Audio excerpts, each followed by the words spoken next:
One does not obtain deliverance from sin by self-determination. You're determined. I'm going to stop it. This is the last time I'll ever do it. It's good to be that determined, but salvation from those things does not come by your efforts. It's not something you can do by yourself. So what Paul describes in Ephesians 2:1-3 explains why it's impossible for a sinner to actually save himself by some efforts on his path. He's up against a lot of things that he doesn't even know. So you were dead in trespasses and sins. Notice death, and then Paul now describes what our pattern of life was. There's a course we're following.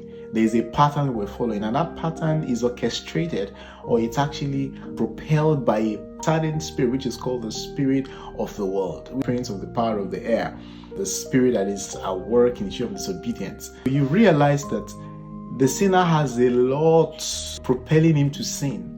When he looks around him, he sees, oh, everybody is actually doing the same thing I'm doing, so it's all right. Well, that is that spirit of the world, which is not only at work in the sinner himself.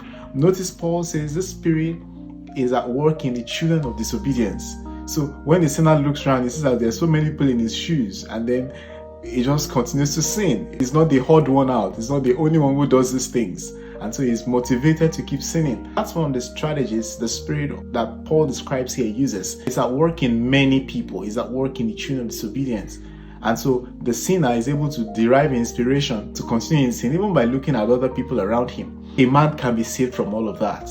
And that is what Paul tells us when you look at verses 4 and 5.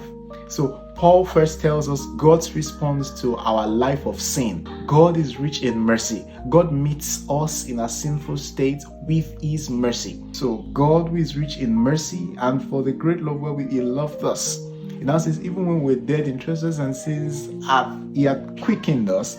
That means he had made us alive together with Christ. By grace you have been saved. So this is what salvation is about. Salvation is us being quickened from that state of being dead in sins. We're quickened, we're raised to life from that state. So this is not us trying to struggle our way out of that state. No, this is us just receiving what God does to stop that pattern of sin that we were involved in, to stop the fruits that he describes in verse 3. We once lived in passions of our flesh, carrying out desires of the body and of the mind. So in order to be delivered from that, God had to step in.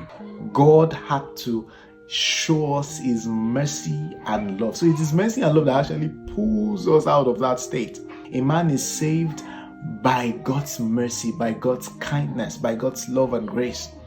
That's how a man gets rescued from all of those things that he is up against. So God sees us in our state, reaches out to us in love and mercy. This is how the salvation happens. We are quickened together with Christ. So for us to receive salvation, Christ had to be involved. Amen.